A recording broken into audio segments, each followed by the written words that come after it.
It's Tuesday, May 7th. The Supreme Court in-house committee comprising 3 judges constituted to look into allegations of sexual harassment made against Chief Justice of India Ranjan Gogoi has given him a clean chit. The committee said it found no substance in the allegations made by the complainant, a former Supreme Court employee. The report will not be made public. The committee was constituted only 2 weeks ago. The 35-year-old former junior court assistant who had accused the Chief Justice of sexually harassing her withdrew from the proceedings of the in-house committee last week after the committee denied her request to allow her lawyer or support person to accompany her during her deposition. In a press release, she had said, "I was compelled to walk out of the committee proceedings because the committee seemed not to appreciate the fact that this was not an ordinary complaint, but was a complaint of sexual harassment against a sitting Chief Justice of India, and therefore it was necessary to adopt procedure that would ensure fairness and equality in the highly unequal circumstances that I am placed." The complainant had meticulously detailed the sequence of events, the alleged sexual harassment by the Chief Justice of India, her subsequent dismissal from service, as also the victimization and harassment of her family, including her husband, in an affidavit she sent to 22 judges of the Supreme Court on the 19th of April. On Sunday, the Supreme Court denied a report in the Indian Express that said Justices Rohinton Nariman and D.Y. Chandrachud met Justice Bobde, chair of the in-house committee. The statement issued by the Supreme Court Secretary General, though, does not deny the details in the Indian Express report pertaining to a letter it says Justice Chandrachud wrote to the committee. As per the report, Justice D.Y. Chandrachud told the in-house panel not to proceed with the inquiry ex parte. Ex parte means where one of the involved parties is not present or represented. Justice Chandrachud, as per the Indian Express report, wrote to the 3 judges in the probe panel that the credibility of the Supreme Court would be further damaged if they decided to continue the probe in the absence of the complainant, who has withdrawn from the inquiry. He also suggested that the committee could either accede to the complainant's request to provide her with a lawyer or appoint an amicus curiae for the probe.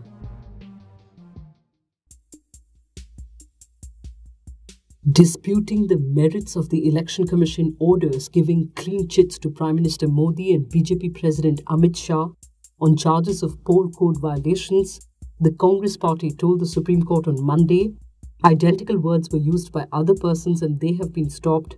These 2 persons have not been stopped, pointing out that 5 of the 6 decisions taken by the Election Commission were not unanimous and have 1 Election Commissioner dissenting.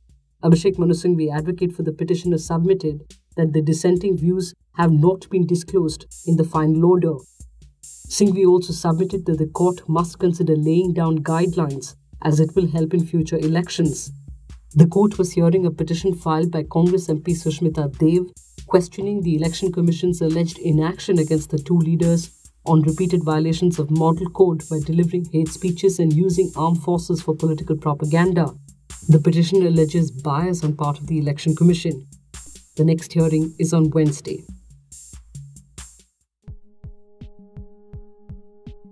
Dismissed Border Security Force Jawan Tej Bahadur Yadav, the Mahagathbandhan nominated candidate from Varanasi, whose candidature was cancelled by the Election Commission, has challenged the decision in the Supreme Court. The Samajwadi Party had initially fielded Shalini Yadav as its candidate to contest against Prime Minister Modi from Varanasi, but later nominated the sacked BSF Jawan. The returning officer, though, rejected Yadav's nomination papers, citing his failure to submit a certificate that he was not sacked for either corruption or disloyalty. Yadav in his plea termed the decision of the poll panel discriminatory and unreasonable and said it should be set aside. Yadav was dismissed from the BSF in 2017 after he posted a video online complaining about the food served to troops. There is a call drop in Huawei's 5G journey. It's called the United States. Over the weekend, 32 countries signed what is being called the Prague Proposal to formulate security principles for 5G. Neither China nor Huawei, arguably the global leader in 5G, was invited, although participants said no country or company was being singled out. The US, meanwhile, actively lobbied that the proposal ban the company from 5G networks.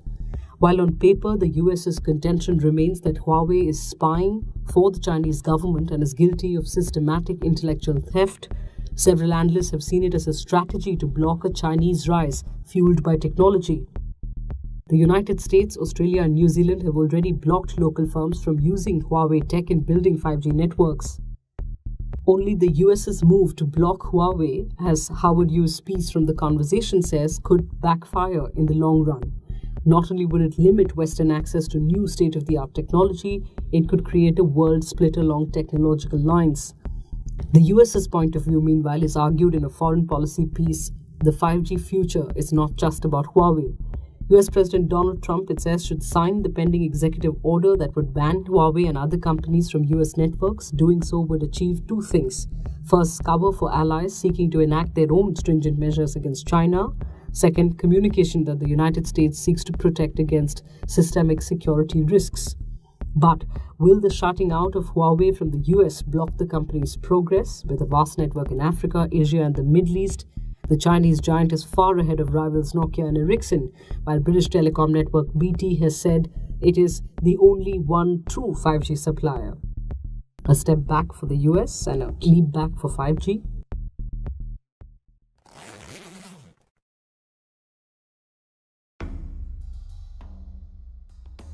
A Dalit man died on Sunday, days after he was allegedly beaten up by a group of men from an upper caste community in Tehri district of Uttarakhand.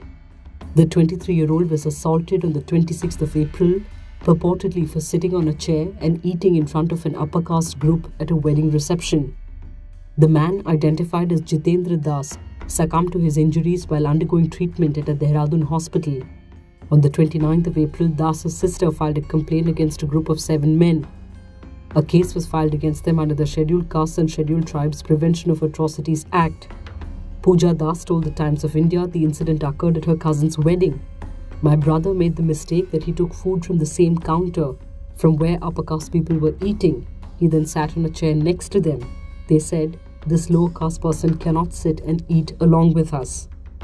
She claimed that the accused were threatening the family to withdraw the case.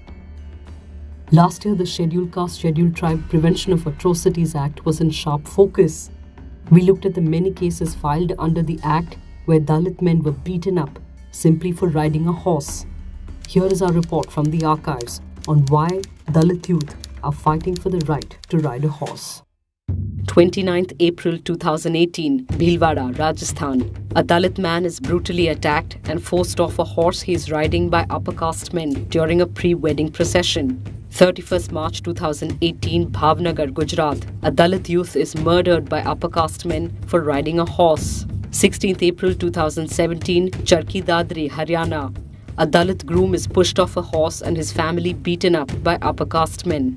12th May 2015, Ratlam, Madhya Pradesh. A Dalit groom is attacked with stones and his horse taken away by upper caste men. Why?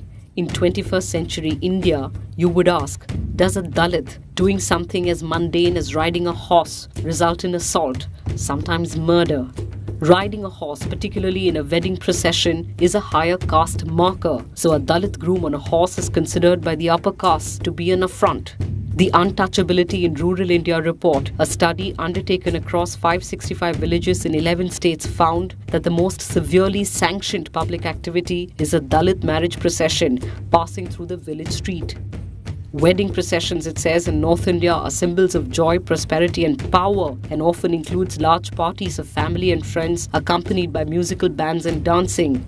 Dalit wedding processions were banned in more than 47% of villages surveyed.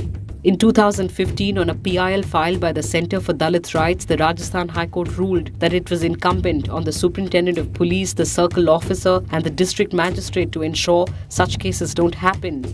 But the social prohibition is not limited to Dalits riding horses. This National Human Rights Commission report details other practices still prevalent in rural India. For instance, members of the untouchable caste are not allowed to pass through the upper caste locality while riding their vehicle.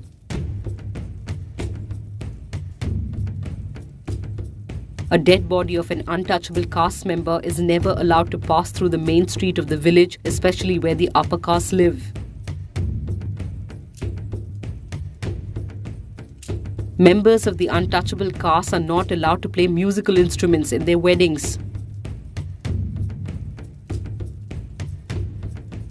Untouchables aren't allowed to sport ornaments or goggles or tuck their shirt in, basically dress up in a manner that makes them look like upper castes.